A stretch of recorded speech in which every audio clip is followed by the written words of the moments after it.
Yes, good morning here from America, everyone. I want to talk to you a moment, very quickly before we get started, about Whitman. How do I start?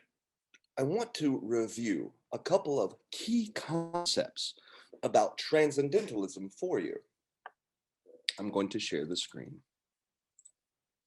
Transcendentalism. This is not just some idea to stuff away in a textbook. The idea of transcendentalism is that the larger connection between humans and all living things is God. It transcends the physical world into the spiritual realm. This is why Walt Whitman's poetry is so inclusive. It includes all people, okay? Because America, at its best, includes all people from all cultures, okay? So before we start reading, I just want to remind you that transcendentalism is a philosophy. It is not a religion. And it was started, many say, by this guy. His name is Ralph Waldo Emerson. Now, here's the concept. The concept is that society ruined us. Society has ruined people. But why? It's a competition. You and I are constantly competing for money, for status, for fame, and it makes others jealous of your success. But when one realizes that we are all interconnected by this great oversoul, here's a nice representation: God, man, nature. We are all interconnected. It's very similar to early Buddhist concepts. So Whitman is pulling from this tradition that Ralph Waldo Emerson started. Now, these guys are a little bit funny. Some of them would just go into the woods and they would live in the woods. Why? To get back to nature. Why am I telling you this? Because nature is a key component to understanding Whitman. Human nature, nature, like in the woods and stuff, the environment, I should say. So I want to get started, hop over here back to Whitman. Whitman, I had some requests for this, so this is what I'm going to do today. Whitman wrote a very famous book of poems called Song of Myself. And I discussed this a little bit last class. I should say that, I should say that Walt Whitman republished Songs of Myself, okay? Every few years. Why? He did this because he would make additions. He would make subtractions. He would add new poems, new words, even new whole lines. Okay? Hey, Brandon. So Whitman is understanding all of this, okay? And he, like a human, like you, like me, we all change throughout the course of our lives.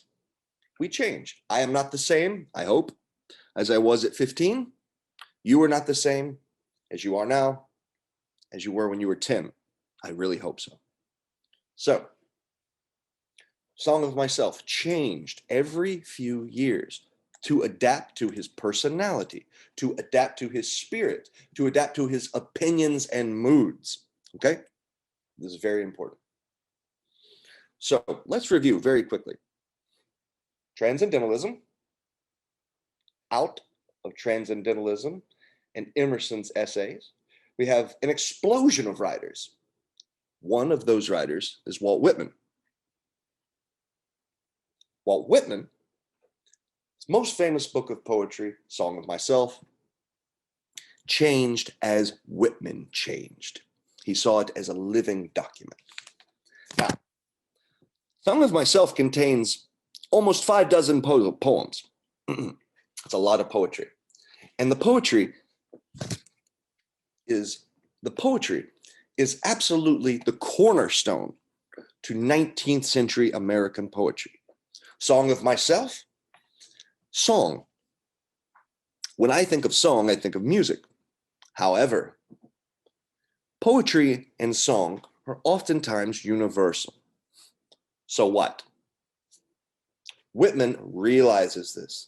He realizes that the poetic tradition comes from ancient Greece. It comes from the oral tradition. The spoken songs, usually poems, were meant to be recited with a musical instrument, like a song, okay? Song of Myself.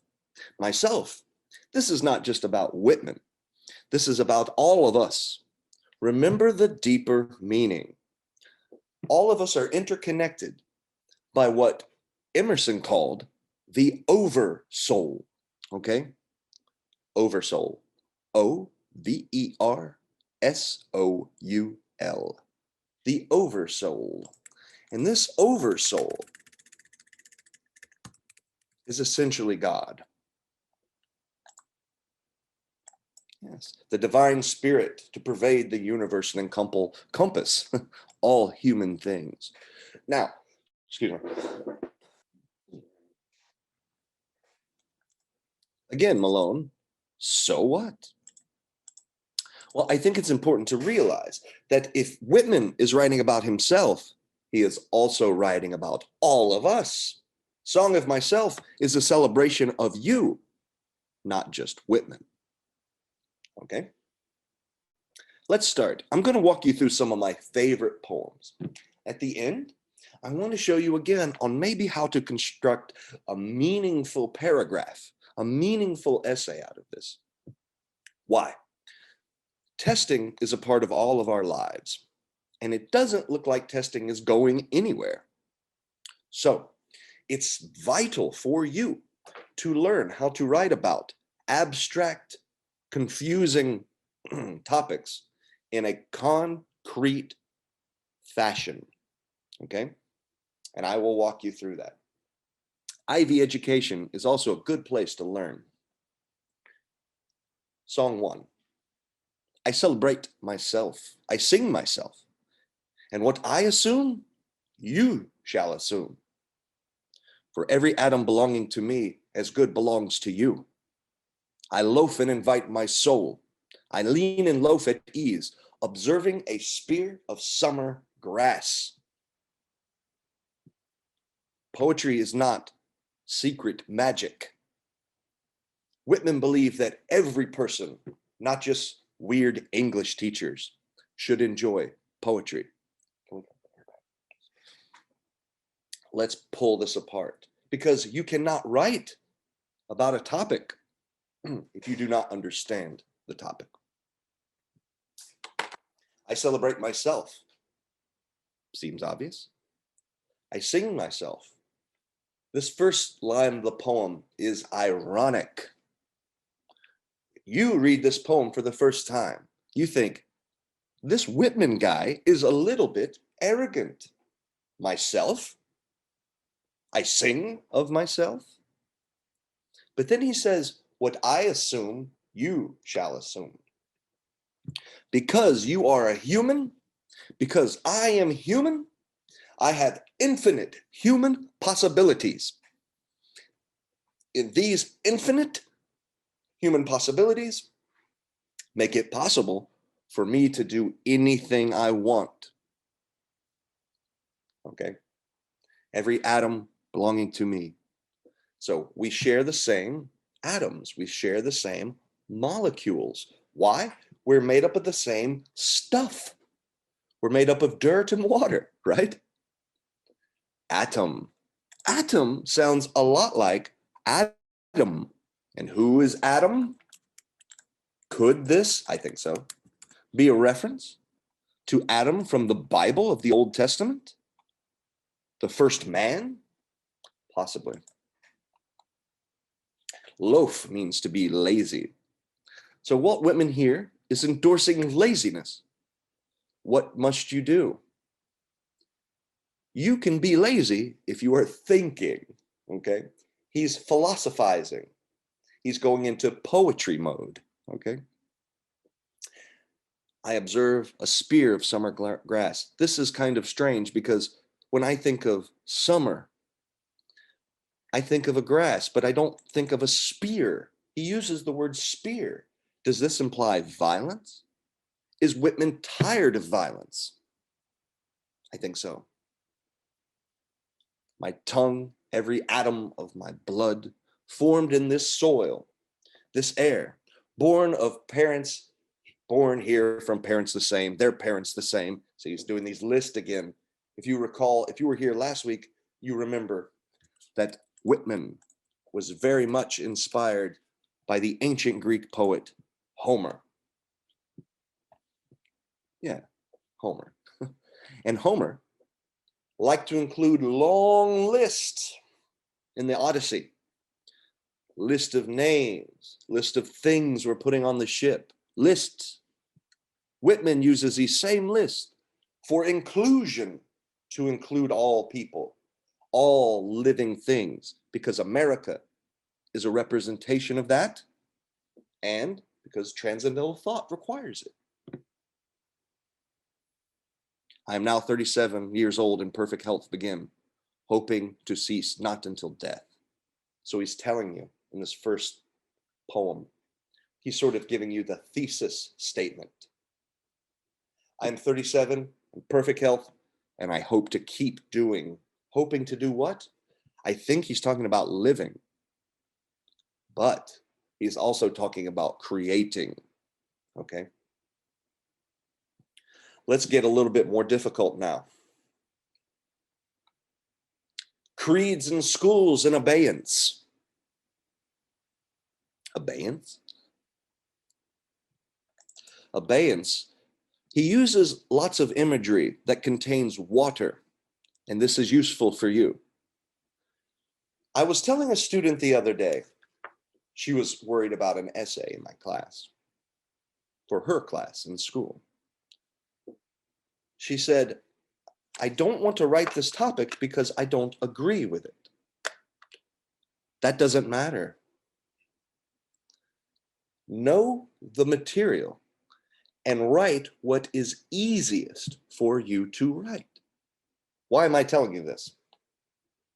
Because when you are taking a test, you are on a clock. You must write what comes out of your head. And sometimes the first thing that comes out of your head in a hurry might be something you can form into a real essay. Okay? Abeyance means to float. Creeds? Creeds are philosophies, ideas. Schools, not just schools, schools of thought. Okay? Think of the ancient Greeks, the Romans. Goes in, it goes out. Time continues to pass, like a wave, like water. Retiring back a while, sufficed at what they are, but never forgotten. I harbor for good and bad. I permit to speak at every hazard. I'm going to say that again. I harbor for good and bad. I permit to speak at every hazard. Nature without check, with original energy. Great. Look at this. Harbor? Another sailing term, right? But here he means I hold. He says, I hold the good and bad. Who? Himself. But he's not only talking about the good and bad of Walt Whitman, he's talking by extension about us, the good and bad of us. He will accept us, even our bad qualities. Let's go even further. He's talking about the United States and the world. We are all a human race connected by the oversoul. Sounds like church, doesn't it? Nature without check. So Whitman becomes almost electrified. He almost vibrates with original energy. What is that energy? Poetry. I think it's also life. Cool. Let me check here. Do I have any questions? This is a fun class. Any questions so far? Where's my little, oh, here it is. Cool. If you have any questions, please ask them in the little question box on Zoom, and I will look at them every few moments, okay? Oh, Joanna, it is you. Hello. I love it when my students show up to my little webinars. Let's look at some more poems. So number one, we very much see Whitman sort of introducing the idea of himself, but he's also introducing you. It's our debut. Let's scroll down a little bit to poem 5.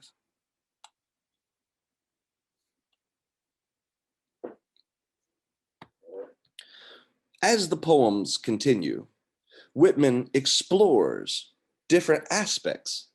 I'll start with 6. Different aspects of human life, different aspects of America, okay? But he's not just exploring America, he's exploring all of the human race. A child said, "What is the grass?" Fetching it to me with full hands. Imagine my handkerchief is a wad of grass, fresh green grass. And grass does what? Smells, right? Smells good. Grass. And the kid goes, "What is grass?" Okay. By the way, fetching means to bring. The child said, "What is the grass?" Fetching it to me with full hands. How could I answer the child? I do not know what it is any more than he. Whitman is likable because he admits that he does not understand. This is strange for a poet. Poets are usually see themselves as the god of their world. Think about Tolkien, okay? Think about T.S. Eliot. But here he says, I do not understand. I guess it must be the flag of my disposition. Out of the hopeful green stuff woven. I love this. Hopeful green stuff. The word stuff here is unclear, but you know what it means. Why is it hopeful? Why is it green? Life. Almost imagine life springing out of the grass, right? Energy. I love this line. Flag of my disposition. Your disposition is your attitude, your mood, okay? So it's a signal. It's like God dropped it there, okay? Or I guess it is the handkerchief of the Lord. So if you can imagine, God is up here and he drops a handkerchief and it's grass. So grass comes from God himself, and from the grass springs more life. What life? Did you ever see the Lion King? Everything eats grass, right? And then the lions eat the animals that eat the grass. Ah, yes, circle of life. It's so fun. I guess it must be the flag of my disposition, out of that hopeful green woven stuff. Or I guess it's the handkerchief of the Lord, a scented gift and remembrancer designedly dropped. So God did it on purpose. Bearing the owner's name some way in the corners. And we may see and remark and say, whose? In life, we ask a lot of questions. Who? Who am I? Who does this belong to? Who are you? Who is God? These are the questions that all humans ask, okay? Or I guess the grass is itself a child, the produced babe of the vegetation. So now he's personifying the grass. Why? Remember, I told you at the end, we're going to discuss a little bit of writing, okay? We need to understand the poems before we write about them. Or I guess it is a uniform hieroglyphic, and it means sprouting alike in broad zones and narrow zones, growing among black folks as among white, Canuck, Tuckahoe, Congressman, Cuff. I give them the same. I receive them the same. So we have a Canadian, a congressman, Tuckahoe. This is native. Black people, white people. We have this giant, here the grass becomes like a city filled with people of different races, different cultures, different religions, okay? And we all mix together, the rich, the poor, the lawmakers, the citizens, okay? Now it seems to me the beautiful uncut hair of graves. He says beautiful, uncut hair. So it's almost like hair now on a grave, okay? But he says beautiful. Why beautiful grave? Beautiful hair on a grave. Why? Remember what he said. He said, I am them, they are me, right? It is beautiful because we must die. And because we must do it, it is a part of life. And therefore, Whitman accepts it, okay? I'll continue. It says, tenderly, I will use you curling grass. It may be you transpire from the breast of young men. But if it may be known that them, I would have loved them. It may be you are from old people or from offspring taken soon out of their mother's laps. And here you are in the mother's lap. Very, very sad, but very, very moving and uplifting too. He imagines the graveyard and he sees the grass. Remember, the grass reflects his mood, he said. And he realizes that the graveyard could be filled with children taken from their mother's laps. And here they are in the mother's lap. The earth becomes their mother. Why? Because we all come from the earth. Okay? But it is beautiful because we must accept it. Transcendentalism can be dark sometimes. This grass is very dark to be from the white heads of old mothers, darker than the colorless beards of old men, dark to come from under the faint red roofs of mouths. So now he's actually envisioning the people in the grave and their hair mixing, sort of pushing out in the grass, okay? Very transcendental, very based, very much concerned with cycles, birth, life, death, rebirth. It says, oh, I have perceived after all so many uttering tongues, and I perceive they do not come from the roofs of mouths for nothing. Where do these sounds come from and why? I wish I could translate the hints about the dead young men and women, and the hints about old men and mothers, and the offspring taken too soon out of their laps. Remember earlier, he said, right here, he says, I want to translate. Earlier, in the first, he described it as hieroglyphic, okay? Hieroglyphics are, oh, here it is. Ancient Egyptian symbols, okay? So he's translating this for us, but he's not doing a good job. Why? Because it's impossible to translate, he said. This is the key to poetry. Poetry should not tell a story. Poetry should allude to a story.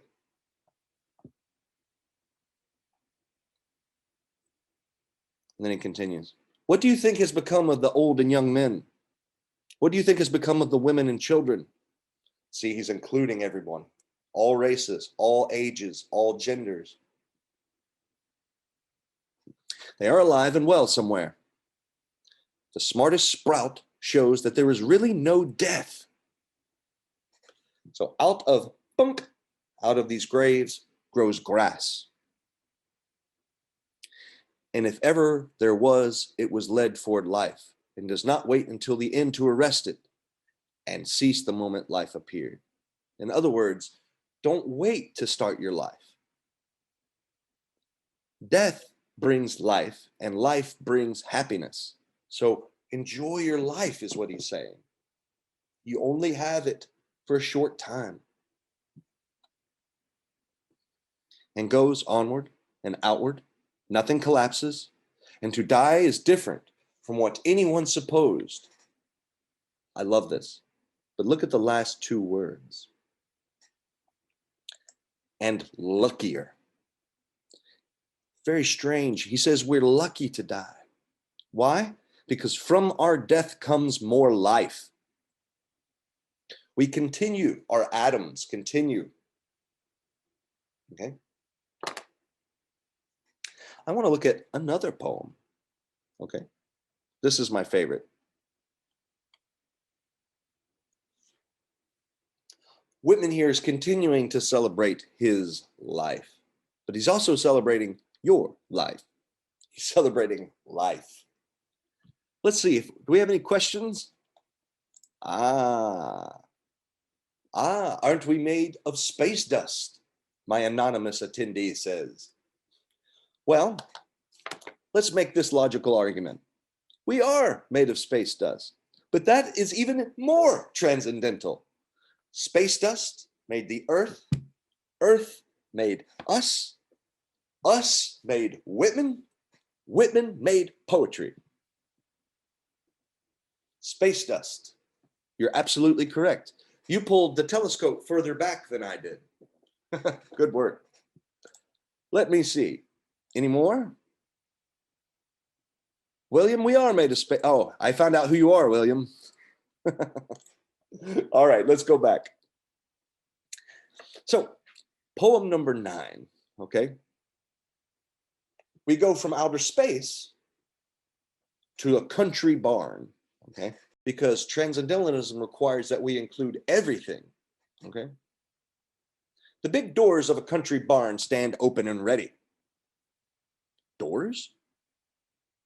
I think it should be obvious once you start reading poem that doors, transitions, passageways, start thinking like this. Start to think like a poet. Doors aren't just doors. They're passageways to different areas, right? Do you see how this could easily become a metaphor for life? The big doors of a country barn stand open and ready. The dried grass of the harvest time loads the slow-drawn wagon. The clear light plays on the brown and gray intermingled, so the brown and the gray grass now intermingled. The armfuls are packed to the sagging mow. So they're so heavy, you're like bags are sagging. Your arms are heavy. So much grass. What does grass represent? Life, we know that, right? Harvest time, he's talking about straw, I should say, not grass. Hay is oftentimes, this is the most boring picture. Hay is oftentimes a representation of life, all the way back to the Bible days, even in the Middle Ages. See? Hay represents the shortness of life, the transition of life. Life moves very, very fast. I turned 40 this year. Anyway, I don't want to talk about it. But see, the people here are getting crushed under the wheels. They're controlling the hay. Same concept. Hay equals life. But, by the way, the Dutch word for hay is hooey. And so hooey in English just means nonsense, right? Because it's so common, right? Now, back to Whitman. He says the hay is brown, gray, green, dead, dying, alive. It's about the nature of life. This one piece of hay represents all of human life, right? Let's continue. I am there, I help. I come stretched atop of the load. So now he's stretched out. He's laying on top of the hay. He's enjoying life. He's reveling in life and death. He's literally rolling around in it. Roll in the hay could be a metaphor for romance. Also, he's literally reveling in life. I am there. I help. I come stretched atop the load. I felt its soft joints, one leg reclined on the other. So he's propping his feet up. I jump from the crossbeams and seize the clover and Timothy and roll head over heels, entangle my hair full of wisp. Whitman sees a clover. You know clover, I hope. A clover is a little plant, and you might know that they represent good luck. So he's standing in the barn, and he sees a clover, and he's so excited about the clover. He jumps toward it, the symbol of life, the symbol of luck. How many leaves does it have? This one has 1, 2, 3. We have the Trinity again, right? Clovers. And Timothy. What is Timothy, you may ask? Not that. That's a man. Here's Timothy. Yes, it's often, I think it's used for seasoning in certain types of bread. So he literally falls off of this big hill of hay, and almost we can see in our brain he's laughing, and he gets hay in his hair, and he's having a good time, and he's celebrating his life in this barn. Okay. Oh, another question. Oh, space dust again. This is so much fun. Let's move on. Do you see the themes developing here? Unity, a celebration of life, a celebration of the body. Walt Whitman never met Abraham Lincoln, but he was sort of obsessed with Lincoln. He was obsessed with the idea of brotherhood and unity and forcing the country together like a family, okay? So Whitman's poetry was so popular that the government actually gave him a position. He worked in Washington, D.C., moved from New York to Washington, D.C. And he never met Abraham Lincoln, but he saw him several times. And he said Lincoln was the idiomatic Western genius. I agree. Let's continue. That was 9. I think 12 is also fun.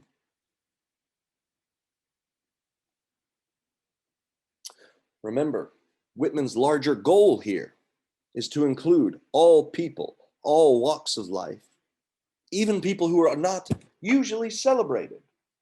Okay? The butcher boy puts off his killing clothes and sharpens his knife at the stall in the market.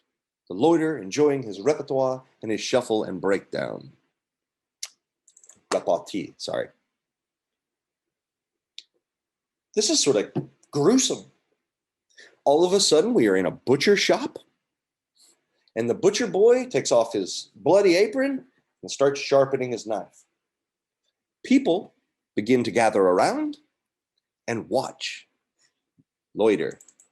I loiter. So he's loitering again. He's taking his time, right? And what does Whitman do? He enjoys it, he says. I enjoy the guy because cutting meat is like an art form to him. So it's so interesting. He says the breakdown. So he was watching the man break down the animal. Okay. And he celebrates this. Why? Because the animal died to feed more life. Did you eat breakfast? What did you eat for breakfast? If you had meat, an animal died. That animal died so your life could continue. Transcendentalism. We go from the butcher to the blacksmith. Blacksmiths with grimed and hairy chest and ver on the anvil means they wham, they hit the anvil as hard as they can. Each has his main sledgehammer. They are all out. There's a great heat in the fire. So here we have a man breaking down animals so people can eat them. Here we have a man creating, almost like baking, heated fire. The blacksmith could be a representation of God. Okay? Remember the ancient Romans, Vulcan, the god of fire? He's like in the mountains making lightning bolts and stuff. From the cinder-strewn threshold, cinders are little, very, very hot pieces of metal. So they're all over the room. Why? Because, you know, a blacksmith hits bang, bang, and pieces of metal sometimes fly around. From the cinder-strewn threshold, I follow their movements. The lithe sheer of their waist plays even with the massive arms. So he almost describes it as a dance, this godly dance of creation. Overhand the hammers swing, overhand so slow, overhand so sure, they do not hasten. Each man hits in his place. Bam, then another man, bam, then another man, bam, three. Anytime you see a three, sometimes in women, it can represent the Trinity or this idea of connections. Okay, very good. Should we continue? Oh, maybe more questions. But aren't animal lives too? Lisa, that's a very good question. I do agree with you. I think that animals are lives. But remember, Whitman does not elevate his own life. His own life is no more or less important than any other life. So yes, animals, it is life, and they are killed. But when they are killed, they are eaten, and they give life. Now, Whitman claims he knows he will die. And remember, he says death is luckier. So when Whitman dies, his body continues to feed the earth. Okay? So yes, animals are lives, but they must participate in the cycle of life and death. We must participate in the cycle of life and death. Does that answer? I hope that answers your question, Lisa. Thank you. We are fancy worm food, and that is not bad. It just is. Okay? It just is. Let's see. What? 14. I love this one too. This is my favorite one. I think actually this might be my favorite Whitman poem. A wild gander leads his flock through the cool night. Do you know what a gander is? A gander is a goose. It's a male goose. Like this. Walt Whitman can be silly sometimes. Why? Because we are silly. Humans are silly, and it's fun to be silly. But we're talking about geese right now. The wild gander leads his flock through the cool night. You honk, he says, and sounds it down to me like an invitation. So Walt Whitman is hanging out outside, right? He's outside again because he loves nature. Because he loves nature, he sees these geese and he's talking to them. He says, hey, geese. And the geese says, you honk. You should have recorded that. I don't make that sound very often. You honk, he says, and sounds it down to me like an invitation. The goose is inviting him into nature. He's inviting Whitman to be a part of all this. He's inviting us too. When I was a little boy, I would go fishing with my grandpa. And when we were on the river, it was always very calm. And we would hear birds. It was very relaxing. I think this is what is happening here. The pert may suppose it meaningless, but I listen close. Find his purpose and place it up there toward the wintry sky. I will find out what yahonk means, and I will raise it up to the heavens. I will elevate it. I will celebrate it. Yahonk is not just a goose noise. It becomes the voice of God, okay? And while that's silly, it's also beautiful, okay? The sharp hoofed mouse of the north, the cat on the house sill, the chickadee, the prairie dog. Oh, here we go, another list. You can almost see Whitman writing like, okay, I got to include this. I have to include this animal. The litter of the grunting sow, they tug at her teats. So we see a pig grunting, and you see her babies feeding on the big pig. Pigs aren't beautiful, but they are. The mother is giving life to the pig. Do you see? The butcher was giving Whitman life. The brood of the turkey hen, and she with her half-spread wings. Turkeys, if a mama turkey does like this to keep her babies safe, okay? So again, we have a mother protecting life. We have a mother feeding life. We have a mother protecting life. We have a goose, honking. It's like an orchestra, okay? I see in them and myself the same old law. What is that law? We must die. We must live. We must celebrate life. I give life. Okay? One day my life will be taken away. That sounded arrogant. I give life. What I mean is, something will feed on me. Right now, it's my turn to feed on something else. The press of my foot to the earth springs 100 affections. They scorn the best I can do to relate them. Whitman's really cool. Here he says his foot is pressing on the grass, and out of the grass comes 100 emotions. But the grass is mad at him. The grass is saying, scorn means to be a little bit angry. The grass says, you're doing a bad job, Walt. I am enamored. Why is he doing a bad job? He's doing a bad job describing the wonderfulness of this stuff. I am enamored of growing outdoors, of men that live among cattle or taste of the ocean or woods, of builders and steerers of ship and welders of axes and mauls and drivers of horses. I eat and sleep with them, week in and week out. So he says, I am with these guys all the time. We all sleep in a big room. We all eat together.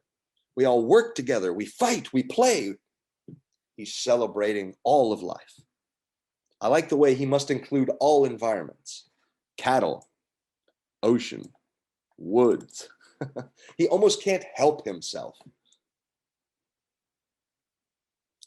I like the end the most. What is commonest? Cheapest, nearest, easiest is me, capital M. He just doesn't mean me. He also means you. He also means us. Common. I don't want to be called common. That is not a positive word, but he uses it. Why? Because he is not special. I am not special. We're just people, but that is special. Once you realize you are not special and that people are tolerating you, you can better tolerate them, okay? Look, I know I'm loud, but you're loud too. So let's enjoy being loud together, okay? Cheapest. Here he means cheap. He means not valuable. Let's celebrate it. It's a part of life. Grass is not valuable, but it's beautiful. You see? What is commonest, cheapest, nearest, easiest is me. Me going in for my chances, spending for vast returns. He says, I'm going to gamble, man. I'm going to gamble. Not gamble on life, but gamble on having fun with life. He says, life is beautiful. It's amazing. And he says, I'm all in. I'm betting all my chips on the beauty of life. Adorning myself to bestow myself on the first that will take me, the first life that will take him, the first group of friends that will take him, nature even. All of this, not Look what he says. Not asking the sky to come down to my goodwill, scattering it freely forever. He says, I'm not asking this heaven to come down. Heaven is already here. Okay. He says, you just have to sit and think about it a while. Okay. Ooh, maybe we have another question. Not so much. That's okay. So let's look at this again. Now we read 4 or 5 of these poems, and I want to make a point. What is he talking about? Let's start. That was another student. That was yours, Joanna, wasn't it? Anyway, let's start again. Let's shift from talking about Whitman to talking about boring text. Don't go. This is the part where you need to pay attention. Writing essays is not going to go anywhere, and you need to be good at it. But let's show you how. We just read a lot of really complicated stuff. Brainstorming is the first step. If your essay describes themes, Whitman, introduces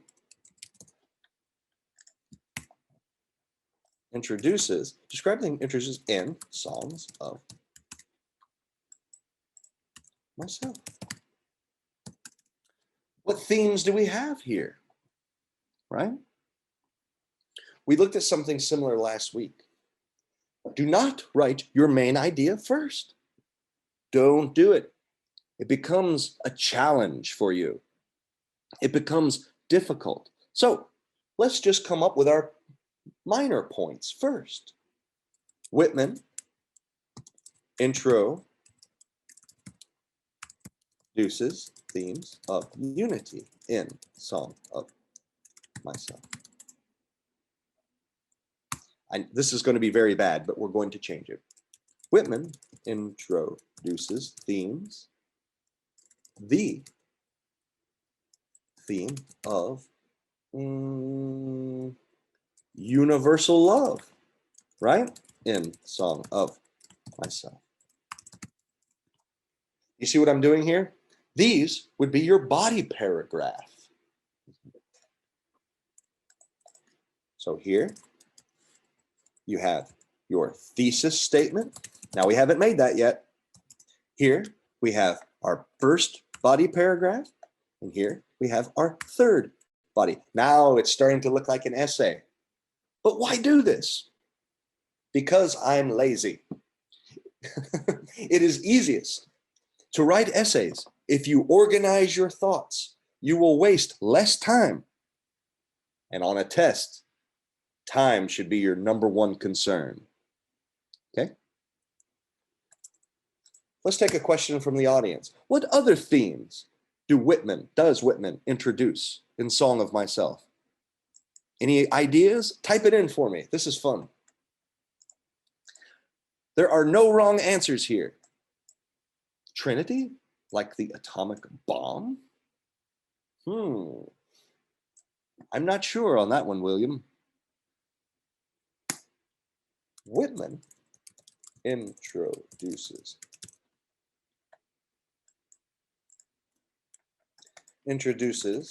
man and nature. Ah, very good, Lisa. But what about man and nature? This is good. This is good. Keep going. We need to be a little bit more specific. Introduces a vital theme of man's direct relation to nature. See, a man's relation to nature. Okay. Now we have our main points. Yes, good job, Lisa. You made my job easier. Now, you form your thesis sentence last. Why? That doesn't seem like it makes sense, but it does. If you write your thesis first, then you must force your main points to fit inside of that thesis. That can be very difficult. It can feel like you're pushing 2 continents together. And usually when you do that, it is not a good essay. Usually. Write your thesis last. That way, you can include it all in one nice wrapped up sentence that your teacher can easily find. Walt Whitman's seminal work, Song of Myself, presents many interesting themes. For example, Whitman introduces themes of unity, universal love, and the importance of man's relationship with nature. Now we're starting to look like an essay.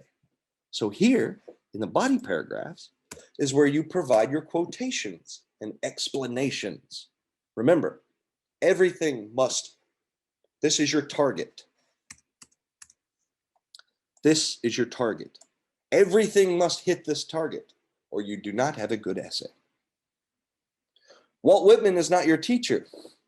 He does not grade you on your life, how well you love life. Your teachers grade you on grammar and logic. So make sure you try this and see if it works.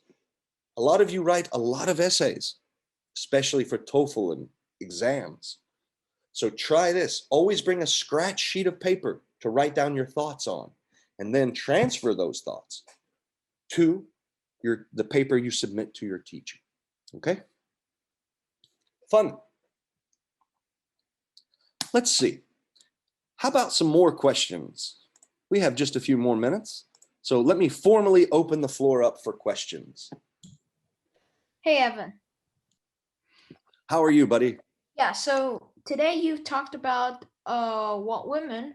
He was writing about songs about myself. I have a really good question, I think, was probably about why he needs to write so much poems about the songs about myself, and also where are he inspiration to wrote those so much poems that he write was, I think, was wonderful.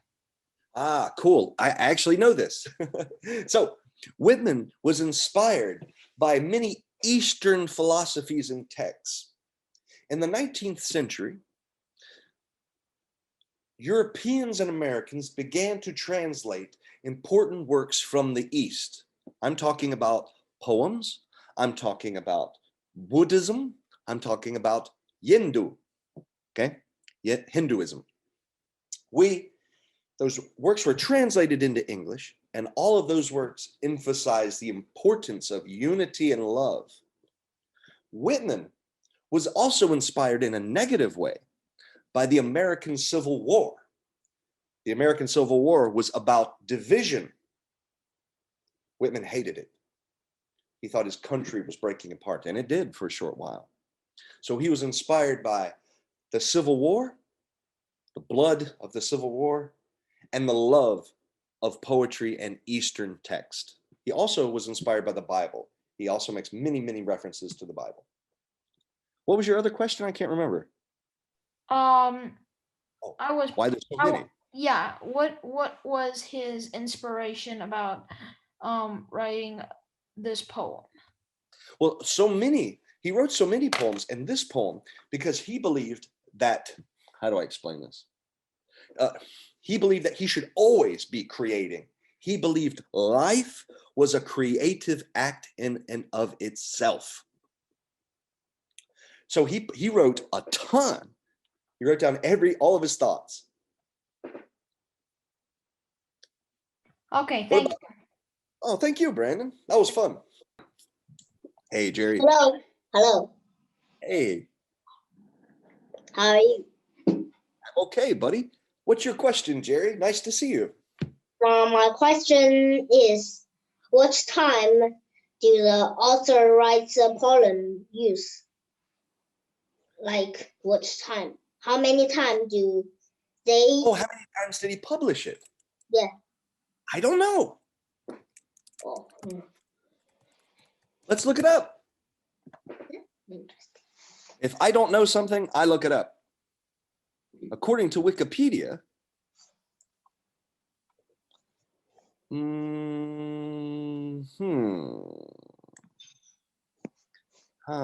he started, it was published at the beginning in the 1850s. Oh, here it is, 1855, then in 1856, 1860, 1867, and the last edition. So there's at least 5 editions. And all of these correspond with big times in his life, 55, 56. This is right before the Civil War. This is after the Civil War. And this is when we were trying to rebuild the country before he died. Cool. I hope that answers your question, Jerry. Yeah, it's answered. Thank you. Thank you. Well, before we go, I want to say thank you again to Kay. And I want to say thank you to Ivy and all my students. I have so much fun doing this, and I hope to see you all again soon.